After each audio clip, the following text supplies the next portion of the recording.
বিসমিল্লাহির রহমানির রহিম। গণপ্রজাতন্ত্রী বাংলাদেশের মাননীয় প্রধানমন্ত্রী তারেক রহমান তার মাস্টার স্ট্রোকে ভারতের নরেন্দ্র মোদী সরকারের ঘুম হারাম হয়ে যাচ্ছে। কারণ অনেকে ভাবছিল যে গণপ্রজাতন্ত্রী বাংলাদেশ সরকারের প্রথম যে যাত্রা হবে ভারতে, কিন্তু প্রধানমন্ত্রী সবাইকে অবাক করে দিয়ে এশিয়ান ভুক্ত দেশগুলোকে আগে বাইসা নিছে তার রাষ্ট্রীয় সফর হিসাবে।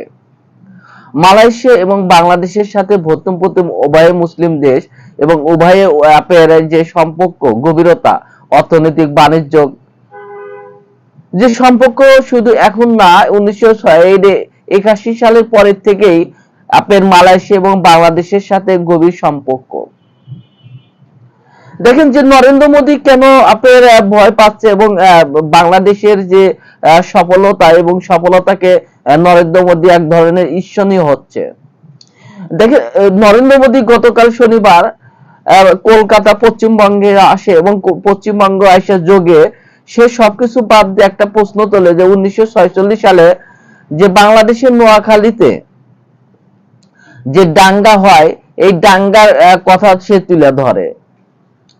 নরেন্দ্র মোদী 1946 সালে যে দাঙ্গার কথা তুলে ধরছে এবং মহাত্মা গান্ধী যখন বাংলাদেশের দাঙ্গা নিবারণের জন্য আসে, নোয়াখালীর মানুষকে মহাত্মা গান্ধীর ছাগল চুরি করে খায়া ফেলায়।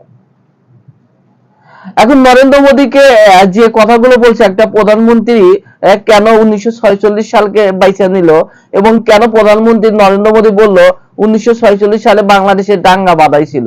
অর্থাৎ এখানে নরেন্দ্র মোদী, আপনি যদি অল পলিটিক্সে যদি দেখেন যে ভারতের দিক নির্দেশনা, ভারত যেটা চাচ্ছে যে বাংলাদেশে একটা দাঙ্গা বাঁধার জন্য, এটা 1991 সালে যেমন একটা ওয়ার্ড বাংলাদেশে বাঁধাইছিল এবং সারা বিশ্বকে বাংলাদেশকে ভিলেন বানানোর জন্য, ওই রকম ভারতের যে গোয়েন্দা সংস্থা এখানে হিন্দু মুসলিম উভয়ে একটা দ্বন্দ্ব বাঁধানোর জন্য, দাঙ্গা বাঁধানোর জন্য এই বহির্বৈশ্য চেষ্টা করতেছে।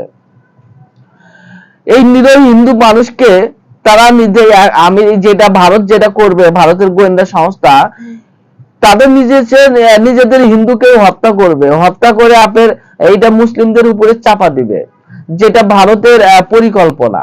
এবং এটা বাংলাদেশকে আন্তর্জাতিক ভাবে হেই করার জন্য তারা বাংলাদেশকে আপনার বাংলাদেশের ভিতর হিন্দু মুসলিম ভিতরে যে একটা সম্পর্ক, গভীর সম্পর্ক, এই গভীর সম্পর্ক নষ্ট করার জন্য একটা দাঙ্গা, একটা অশান্তি সৃষ্টি করতে চাচ্ছে, যেটা আরএসএস অন্য দেশগুলোতে করে। আরএসএস যেটা করতেছে, আরএসএস এখন ভারতের কথা মতো এবং বাংলাদেশের কিছু আরএসএস যে সদস্য আছে এই সদস্যদের দিয়ে তাদের প্রথম পরিকল্পনায় যাচ্ছে। দেখেন যে ভারত কখনোই শেখ হাসিনা ব্যতীত অন্য রাষ্ট্রপ্রধানদের কখনো মাইনা নেবে না। কারণ শেখ হাসিনা তথা আওয়ামী লীগ যে আপনার বাংলাদেশের সরকার ছিল না, এটা করে আবার প্রমাণ হচ্ছে। এবং শেখ হাসিনা যত ভারত মাস্টার স্ট্রোক করুক বা ভারত হলো বাংলাদেশে একটা রড তৈরি করুক, কিন্তু শেখ হাসিনা আর ফিরবে না। কেন ফিরবে না? কারণ বাংলাদেশের যে মুসলিম দেশগুলো, মুসলিম দলগুলো আছে, তারা নিজেরাই বিশ্বাস করতে শুরু করছে যে আওয়ামী লীগ এটা হিন্দুদের দল, অর্থাৎ জয় বাংলা, জয় শ্রীরাম, জয় ভগবান, এটা হলো এই মুসলিমদেরকে হিন্দু বানানোর একটা পরিকল্পনা। যেটা 1946 সালে যখন মৌলানা ভাসানী যে শেখ মুজিবুর রহমানের দলের থেকে চলে আসে এবং শেখ মুজিবুর রহমানকে মৌলানা ভাসানী কেন তার দলের থেকে বাইরে হয়ে আসে, কারণ শেখ মুজিবুর রহমানকে মৌলানা ভাসানী রহমান কে শেখ মুজিবুর রহমান বলে জয় বাংলা, তার স্লোগান দিতে হবে। কিন্তু শেখ মৌলানা ভাসানী তার তো স্লোগান ছিল হলো আপনার নারায়ে তাকবীর, আল্লাহু আকবার বা জাতীয়বাদ জিন্দাবাদ, মজলুম এক হও, দুনিয়ার মজলুম এক হও, কৃষক মজলুম, কৃষক তোমরা এক হও। এই যে স্লোগান ভিত্তিক শব্দগুলো এখন মৌলানা ভাসানী কেন আপনার শেখ মুজিবুর রহমানের থেকে সরে আসলো? কারণ মৌলানা ভাসানী দেখলে যে এই যে জয় বাংলা, এই জয় বাংলার মাধ্যমে তো মুসলিমদেরকে হিন্দু বানাই ফেলাচ্ছে।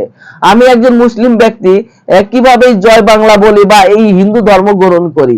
কারণ তাহলে তো এই মুসলিমরা এটা মাইনা নিবে না। দেখেন তখনই কোন শেখ মুজিবুর রহমান মৌলানা ভাসানীর দলের থেকে চলে আসে, কারণ আবার যে সৃষ্টিটা করতেছে এই সৃষ্টিতে কাজ হবে না, কারণ বাংলাদেশের মুসলিম ঐক্যবদ্ধ।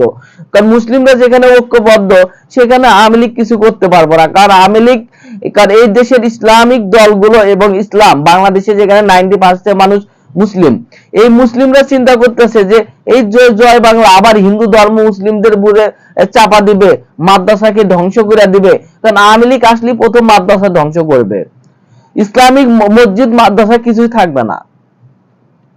সেটা মুসলিমরা নিজেরাই হারে হারে টের পাচ্ছে যে আওয়ামী লীগ যদি বাংলাদেশে আসে তাহলে আগে মসজিদ মাদ্রাসাকে ধ্বংস করে দিবে। তাদের তাদের প্রচার করতে হবে জয় বাংলা, সবাইকে জয় বাংলাই বলতে হবে।